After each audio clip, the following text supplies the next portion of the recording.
The trail is a metaphor for change. Although hiking, and specifically endurance hiking, is now a big part of my day-to-day, it's not just about exercise. It's about transformation. Each step is a movement towards clarity, purpose, and identity.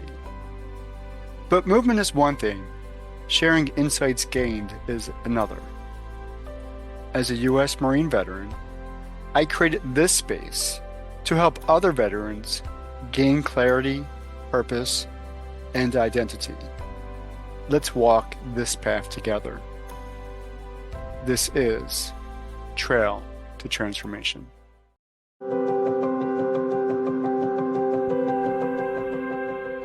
Most people aren't broken, they're just dysregulated. Chronic stress, pain, anxiety, and burnout aren't mindset failures. They're nervous systems stuck in survival. I'm Leland Holgate, combat veteran and neuroscientist, and I created the Welcome Home method to help people rewire their nervous systems with breath. To go deeper, visit thewillfulwarrior.com.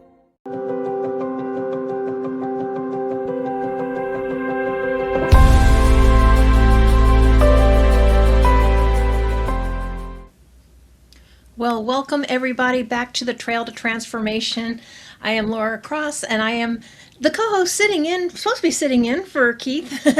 As many of you know, we've been doing these episodes as Keith was going out on the trail, and I will tell you, we have a special, very much unexpected, but welcome back guest.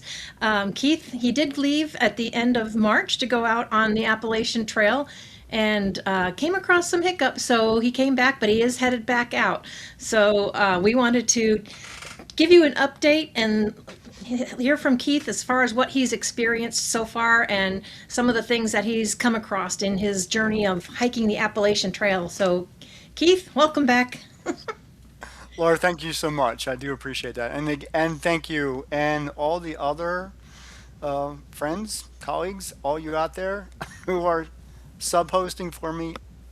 I totally appreciate it. And more than that, I really hope that you're having fun with the show itself. And so you're bringing in guests or doing it yourself. Totally appreciate it. And so, yeah, Laura says, I did have some hiccups. And so I hope, in this next 20 to 22 minutes, let's talk about that. Let's talk about some of the initial challenges and the problems, both in being on the trail and then how that impacted me psychologically and psychiatrically. Well, absolutely, because I mean, there's a lot of logistics to it. I mean, I know you've been doing a lot of prep work. I know you've gone through ChatGPT that tells you all about the trail and all the other stuff, and that's great to prepare. But I'm sure there's things that come up that are different when you're like actually there. I know you're hiking with Ashley, who's a service dog, but not a licensed service dog. So I know you're going to have some other challenges and stuff coming up. But tell us kind of what that was like. I mean, I know from the get-go, because we first started getting pictures when you were first going. So tell us a little bit about how it started out and kind of what came up as you were hiking. So in preparation, so we'll take a couple steps back and move forward quickly. I did have a lot of conversations with ChatGPT, and one of the things I wanted to do, because well, I'm running through my words and I don't want to. What I wanted to do was on the back end to see if this AI technology really knew how to provide some clean and clear insight as to how to actually do something. And I want to stop there because every year the Appalachian Trail Conservancy and people who are familiar with the through hiking community and all that, they publish a book. They publish a companion book, a guidebook, basically, start to finish, and including, the game plan, basically, rules of engagement, trust your intuition, how to not be friendly with bears legitimately, and all the basics, including elevation gain and drop, where you find shelter, where you're gonna find camp, where you're gonna find water, where's the next town. So all the logistical elements are in a published book. So I just wanted to make a comparison of, what AI would do and what people do. The first thing I want to say to everybody out there, trust what people do.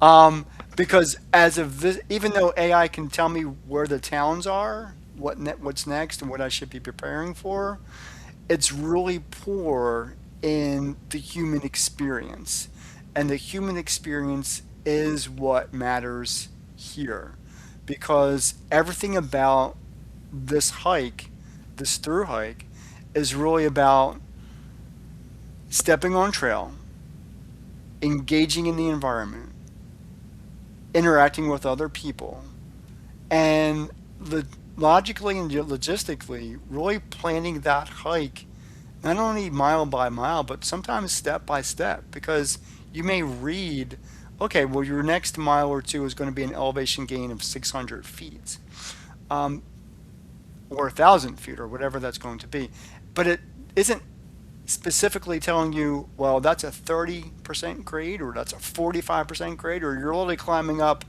the face of a mountain. And those details really do matter. Oh, I would imagine so, especially if you're going to start going straight up. I mean, again, you have your pup, you've got this, what do you got, a 30, 40 pound pack? I know you start at 60, but I know you figured out some ways with things that you've learned of how to trim that down too. Hmm. But it's a lot of stuff to be doing that to, especially if you're expected to go like almost straight up. That's tough. Well, we don't do that until we get to Mount Katahdin, so that's a way off. But there were series, like, so for the first, there's what we call the, I'm going to get it right, the approach trail. And the approach trail isn't the actual Appalachian Trail. It is actually getting you from Miqualola Falls, and you get your picture taken under the infamous arc. You climb up Miqualola Falls, and you access the approach trail, and that's literally what it's called, the approach trail. And altogether, from Miqualola Falls to the Springer Mountain peak, is about, I think it's like 8.5 or 8.9, depending on who's measuring it. And the approach trail itself is up in, and Miqualola Falls is hideous. And I've talked to some people who have done this over and over again, and they typically say the second, third, and all the sequential times after you do it, they ain't climbing to Miqualola Falls. They're driving to, because it is, and we didn't actually do the steps because the trail master said it's kind of dangerous for dogs to climb it. So they allowed us to gain access and climb the what's called the service road. They're actually redoing the service road on the back end.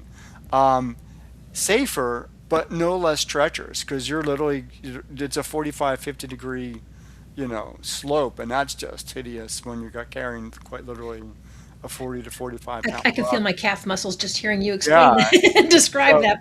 But it's nice that you've got people that can do that and make that available, for you, especially when you're just learning. So yeah. yeah, yeah. And so the first couple days were tough, and so I packed heavier than it needed to be. So I did go out with about a 45-pound ruck. Um, Ashley was with me throughout. Um, like I said, the grades were up and down, and even the climb up to Springer Mountain was no joke. And initially, I was anxious the first day, anxious to the point of being nauseous. So I actually didn't eat a whole lot, which made the whole day one, or day zero basically, because you got to get to Springer Mountain, hideous. And so by the time I hit the base point where you're climbing up Springer Mountain, I had no gas in the tank left. I was like just depleted of all kind of energy, and still nauseous. So not wanting to eat, and so I left. By the time I got there, my trail name is Soldier, because that's been the adopted trail name locally and at First Landing State Park. I was just calling myself Old Man with a Dog by the time I got up there, because that's about what I felt. I felt like an old man walking his dog, and because it was just horrible. I was just depleted of all kind of energy, all kind of motivation. Was just gone after the first day. It It was just horrible. Yeah, I can only imagine. So, before we move forward, have you figured anything out that's going to help you get past that? Like, speaking to yourself more positively or focusing more on the soldier that you are and not the other. I mean, tunes. I mean, there's different things. Have you thought about anything that you can possibly do to help keep that motivation up? So I went another day, um, and things got increasingly worse. And so day two, logistically, day two, um, the morning wasn't good. Breakfast ran right through me, so I'm not going to get into details. It's not a good way to start any adventure, especially when you're, 3,000, 4,000 feet in the air.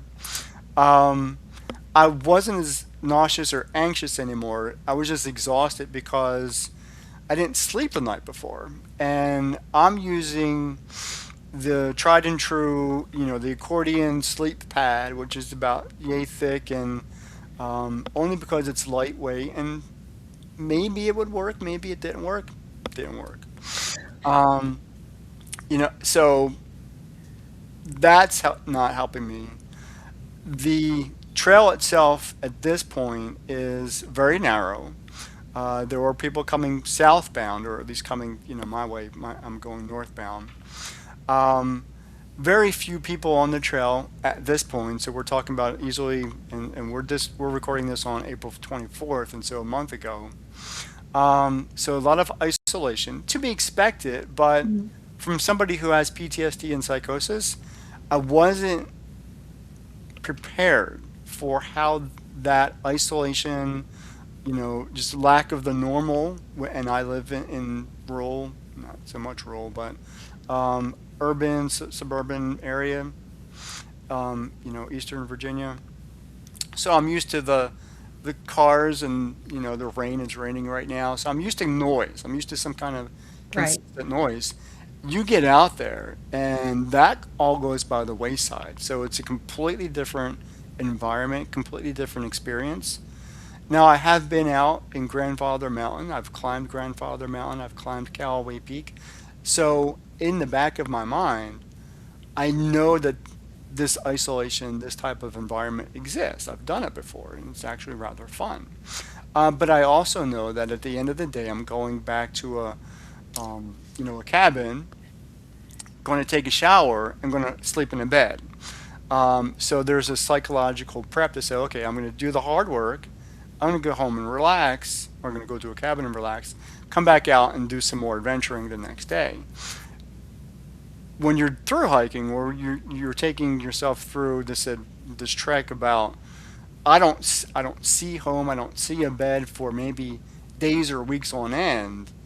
Um, Unless you do it, I think you said that earlier, unless you kind of really have done it and know what the experience is going to be like, you don't know. I don't know what I don't know. And I kept on going in with that idea. That wasn't the best way to approach this.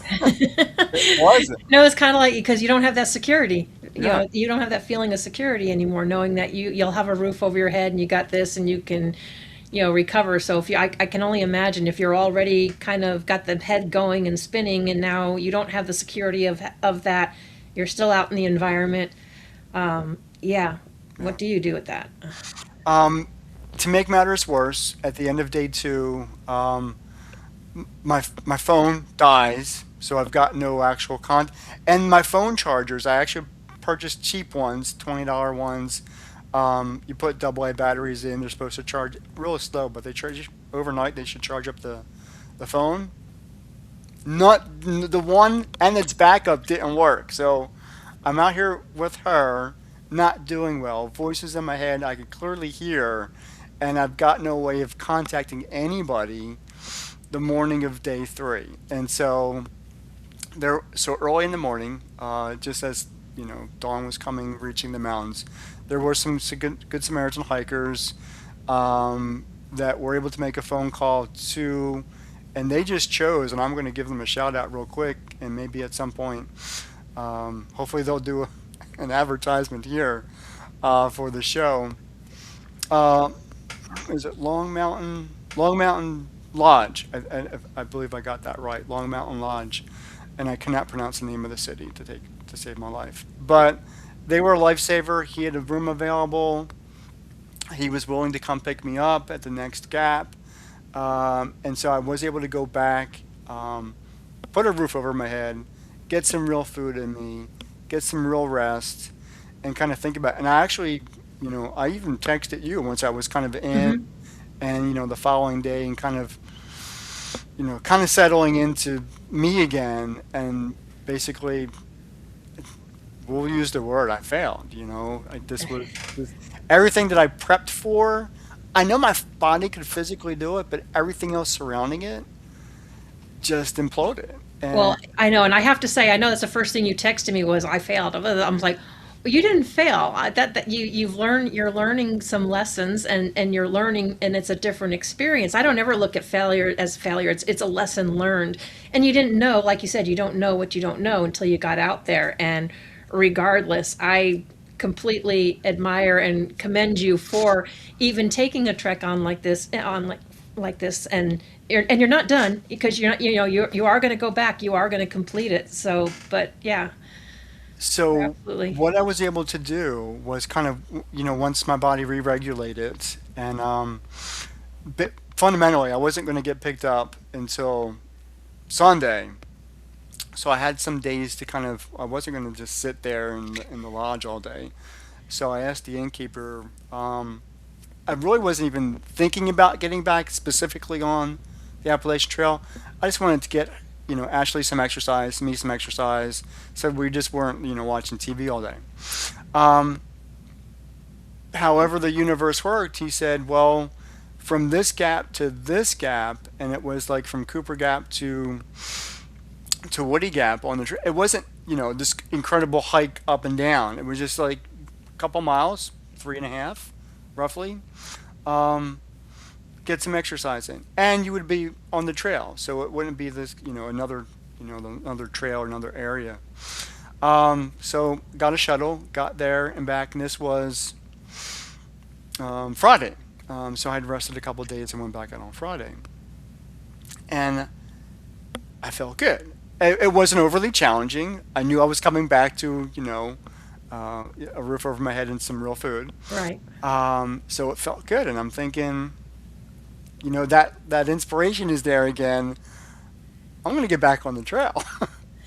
So I asked the shuttle, the taxi driver, "Are you available tomorrow?" Which would have been Saturday, and again, I'm leaving Sunday. So my thought was, well, let's cover the distance from where I left to Cooper, or actually to Woody Gap, to kind of cover that space, because I'm thinking now I could really come back. Let's reset, replan, come back, and continue where I left off. And so what I did is on Saturday, and just for those who know the trail, it was from Gooch Gap. I got off at Horse Gap. So what I did is I actually hiked southbound to Horse Gap and back to Gooch Gap, which is roughly 14 miles. It was 7 and 7. And then the day before, I had made it to Woody Gap. So I had covered all that space, which isn't a whole lot logistically, but I'm not at Horse Gap anymore.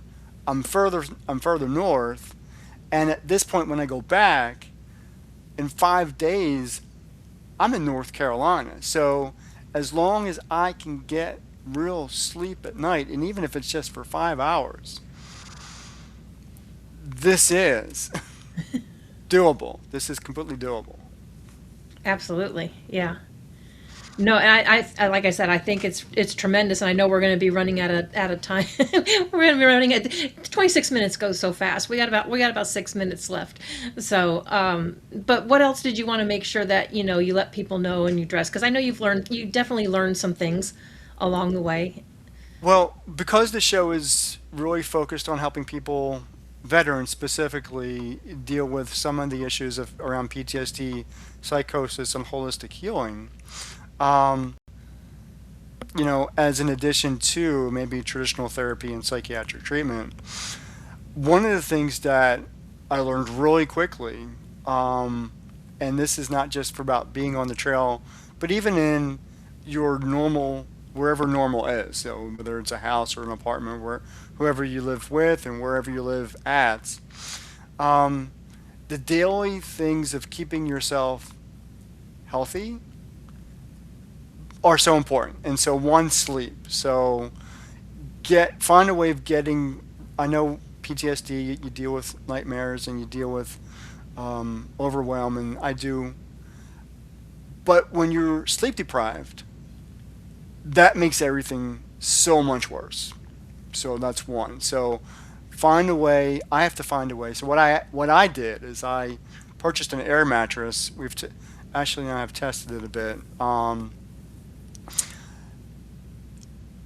I'm not on the ground. I'm not on the floor, so that feels good. It's not perfect. It's not a perfect scenario, but what I'm going to do is bring both the air mattress and the accordion, the fold out mattress, to kind of get myself at least 3 inches off the ground. Hmm. Um, Hopefully for a better sleep experience. But the first thing you need is regular, good, restful sleep every day.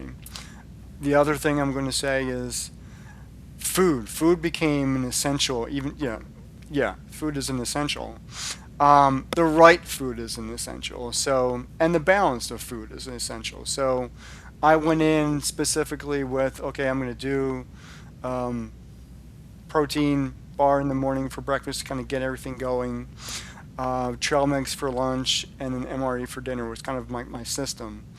I've thrown that out the window. Now, and that's not to say they're not on me on the trail, but I've also added um,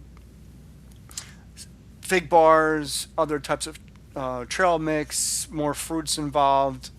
Um, what I lacked was carbohydrate, so I'm bringing bagels with me, or at least some type of carbohydrate to sustain me from morning to noon. And so I'm adding different types of foods because what I found was just limiting my food intake to certain things at certain calories wasn't working either. So now that I'm beyond the nauseousness, that's good. And then different pacing. And although this is specific to the trail because I'm exerting a lot of energy and I'm carrying a ruck, most people aren't doing that on a daily basis. Actually, how you pace your day, how you level your energies throughout the day became really important on the trail, but it's no less important even if you're doing, working from home or going to work or on your normal day to day. How you pace your energies became really important. So I don't, when I reach like a 5 mile marker in or wherever I'm doing, I'm going to sit down for about 15 minutes and let my body literally take the ruck off. If there's a water source, of course, you're refilling your water bottles. Your pacing of your energy, pacing of your physical energy, your cognitive energy, your spiritual energy is actually a real thing. And it became very real on the trail. And so I have to logistically find a way of kind of say, okay, if 4 miles and I'm feeling, not quite right, and I got to stop for an energy bar or whatever that is, or for water, do it rather than pushing myself to, okay, let's get to the next campsite in a straight, because that's what I do now. We'll do a 12-mile hike in the morning, and we did that this morning. But I live on flat, I live eastern Virginia. It's still flat ground. So hiking for 4 straight hours, doing a 12-mile, walk, isn't it anything? But on the trail, when you're going up and down, when you're walking over rocks and branches and roots, tree roots, that's a whole different experience. So energy pacing, those three things were really, so energy pacing, food, and sleep are really essentials in terms of how to do this and do it more successfully. Oh, I can just see it now. You're going to be so in tune on how to listen to your body and pay attention to your body because you have nothing but quiet. You don't have the noise, so you can actually go in and focus. So, but I'm so glad you popped back in to share all of that with us. And I look forward to, I know you're going to be sending me pictures, and we're going to be doing a show at some point in time when you're about halfway through, whenever that may be. Yeah, I'm so glad you popped back in and to update everybody. I So, appreciate it, Laura. Thank you so much. And yeah. I'm going to let you close out the show. Okay. I know it's tough when it's your own show. But anyway, I want to thank you so much for coming in and sharing that with everybody. Everybody, we will keep you updated as Keith goes along on his journey. And, don't forget to support him. It is a great cause, bringing, his mission for bringing veteran suicide down to zero and bring that awareness to it. That's our main goal. So thank you. And we will see you next time. And as always, we will see you on the trail. Imagine a world where every veteran finds a reason to keep going. That's the vision behind the Trail to Transformation Foundation. Help us make it real. Donate through the GoFundMe link. And as always, I'll see you on the trail.